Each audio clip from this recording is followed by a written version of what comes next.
Hey everyone, Egman here with another video. Today we're going to talk about Dragon Balls and super combos, and pretty much I want to be able to side with them. There are a lot of super combos and Dragon Balls that are kind of particular to one matchup that if they come into a bad matchup, they just feel really dead, right?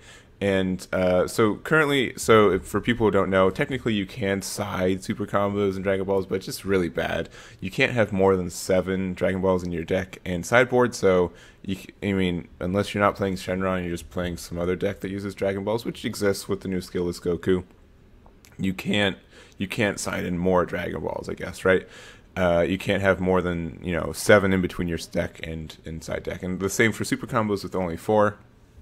So you can't have 4 Shugesh in your side deck, and then if game 2 sub into 4 Jocos or something, and I think that should be able to be an option for people. And so, at least my theory about why you can't do this right now is because you can't. It kind of deters cheating, right? If someone has 4 super combos in their main deck and then 4 super combos in their side deck, nothing stopping them from putting 8 super combos into their deck game 2, and some people will be able to check, or it'll be caught by some people, but it's not always super obvious, and it just kind of lets people cheat. And so some decks are able to not show their entire deck, and if an opponent is crafty, or even if a person's not really paying attention, they can be like, oh, I don't really know how many super combos they played, I'm not really paying attention, and so he'll play like 6 and then not see that. So let me talk about it. Mostly it's Dragon Balls. Dragon Balls are my big concern, and mostly because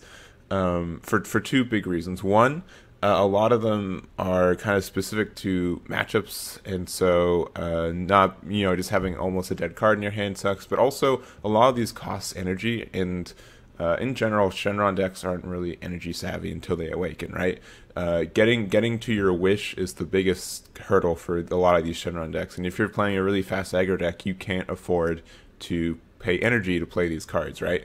But let me jump into just reviewing these I guess, and going from there. So we've got the 4-star ball. This is one of the more flexible ones, and this goes with the new skillless leader. But it's activate battle, choose up to 1 of your battle cards or leader cards. It gets plus 5k power for duration of the battle, and if it's a skillless battle card, it gets an additional 5k power for duration of the battle. So that's really good. And also with the new Goku leader, you're able to draw cards from it just by showing it in your hand. So that's really good. And so just this one's pretty flexible. Worst case, it's a combo card, so I'd say this one's the most flexible of most of them, but that's pretty good. And then we've got like the generic Dragon Ball, super good. Bandai has a really bad habit, or a good habit, depending on how you look on it, that they make like an archetype, and they make like the most powerful thing the first time around, and like, oh man, I don't know how we're one up this, so we're gonna just kind of make some slightly less powerful cards. But Dragon Ball is super good, just being able to cycle for free, and which is the main Dragon Ball a lot of people use, just because you can awaken without having to pay energy, right? So there's that. Next up, there's the 1-star ball. This is probably the third most common. I'd say 4-star ball is probably going to be more common, but the third most. Just because there's a lot of Shenron hand control decks. But yeah, if your leader card is a Shenron card, draw 1, then choose 1 card from your hand, place in your drop area, and your opponent choose 1 card from their hand, places in the drop area. So that's really good. We don't really have a lot of like 1 energy discards. And this is a really powerful one. It's locked behind Shenron decks, which kind of sucks a little bit, but understandable. And you can also get it back with Dragon Radar, which is really good.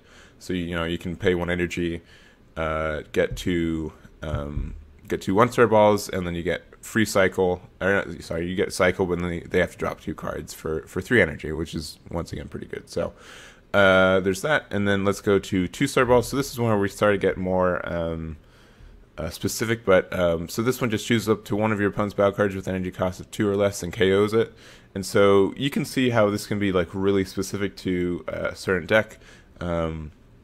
If you're playing like a Shenron Mirror, they're probably not going to be playing stuff for a while, or there are a lot of decks that just don't play cards like that. So you can see how this card can be dead a lot of times, and it just isn't really worth it too. And it's only 2 or less, right? Like, some people are able just to cheat out like a 3-drop really quickly and stuff like that, so Yeah, so, but there will be like decks like if you're playing like veggies and they just got like a Kaba sitting there, you want that 2-star ball, right? Like you can get us for 1 energy, get rid of their Kaba, and then they're gonna have to find another one or something like that, and it could be really powerful, but it's really polarized the matchups, and I don't think it's fair to not be able to either go all in or not on this guy. And let's go to the 5-star ball, same thing.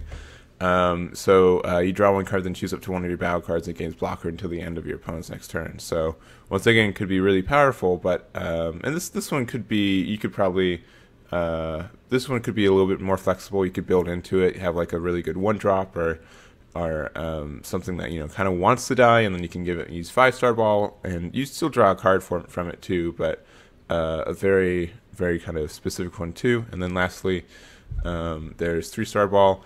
Draw 1 and then choose up to 1 of your battle cards, and it gains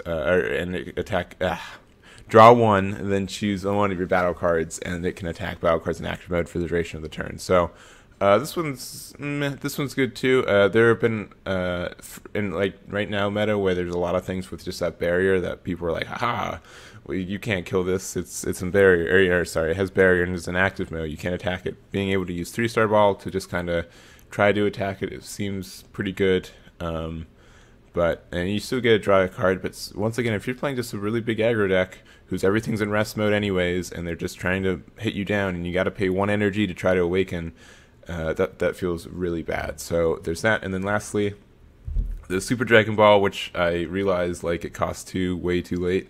But if your leader card is a Shenron card, draw 4 cards and choose 2 cards from your hand and place them in the drop area. So this one's pretty good, but it costs 2 energy, right? That's your entire turn too. And sure, you get a +1 and fill your drop area with 3 cards, but there's a really big chance, like if you're playing as an aggro deck, tapping out on turn 2 can just be fatal. So yeah, you don't want, it really is aggro, making, ruining everyone's fun, but a lot of these Dragon Balls are really situational, and there are times when you're like, man, Super Dragon Ball is really greedy and I want to run it, but if I play against aggro, I can't do anything. I have to just run the vanilla Dragon Ball and just hope I can awaken before they can really go off on me. So I think it's a really big thing, but I think something that might fix this is the new power booster cards, like this King Piccolo's Evil Ambitions. It pretty much lets you it puts the Dragon Balls from your deck to your drop area. So if you are playing against like a more aggressive deck, you can just put away the Dragon Balls that you won't be able to use. So you gotta have some flexibility there, but it's still something that I don't think is really good, because we've got like this Piccolo, and then also we've got like this Great Saiyaman, but he puts them to your hand, right? And then you choose 1 card for your hand, place in your drop area. So you can still, if you can't afford to play Super Dragon Ball, you can just get 1 to your hand and then drop it, which is good. I think Oob's the same thing. Yeah. Let's see. Choose up to 3 Dragon Ball cards from your deck, place them in your drop area, shuffle your deck, and then Togoma, he just searches. Place in your drop area, then shuffle and draw 1 card. So yeah, all of these put them in from your deck to your drop area. So that can be really good, just to get rid of the Dragon Balls that you can't afford to use or aren't really good in the matchup. So maybe we'll see some variance there. But I think another way to fix it is just to be able to side them. And then also kind of just to quickly to wrap up, I feel like the same thing for super combos. There are a lot of super combos that are kind of hit or miss, but like there's Shugesh, which is like the big one, right? Like, oh, if you just put 4 Shugesh game 1 and then they Cronoa, they're going to put Cronoa in game 2, so you just side them in for Jocos or something. I think that could be a good thing, and if they really, I don't know, it would make the Shugesh decks a little bit more powerful just because they have flexibility, but there's some other decks that kind of suffer the same thing of like, oh man, I want to have the flexibility of my super combos, but it can be tricky. So like some other things I thought about is there's like Stoutheart Android 16 with Mercenary Tau coming out next set. It feels really bad that if you want to use the super combo and then it's like, oh, never mind, unless you kill Mercenary Tau, it's actually a -4 to use a super combo, right? And that just feels really bad for them to. I guess it's only a -3 because they still discard a card, but that's bad. And then also kind of like this, all these like draw 2, discard 1 kind of leaders or super combos. They feel really good until you're going against like a Janemba mill deck, and you're like, oh man, I really don't want to dig through my deck that much, but because you're giving them free mail when you do that, right? And so that feels really bad. And then lastly, there's cards like I should have probably started with these ones, but it's probably also against the Janemba Mill deck. If you're playing against them, you always kind of want to run the Sparking 5, right? Unless you're using a lot of Overwhelm or stuff, like Sparking 5 super combos can be on like turn 1 or 2 if you're playing against a mill deck. So that can be really powerful, and just so swapping those for those to make the matchup a little bit better could be good. And then lastly, like what was it? I forgot. No one runs Capito Pakai right now, but I think it still could be really good. Just by being able to bounce cards from their combo area. So if you really need like a really strong, more defensive against kind of like an aggro deck that's just comboing like 1 or 2 cards, it could be good. So anyways, I think that's all I want to talk about. It's mostly about the Dragon Balls, but I wanted to sneak in the super combos because they're hit by the same restriction. So yeah, let me know what you guys think about this. Do you think it's fine, or do you think some kind of change is needed? But yeah, thank you guys so much for watching. I'll catch you all next time.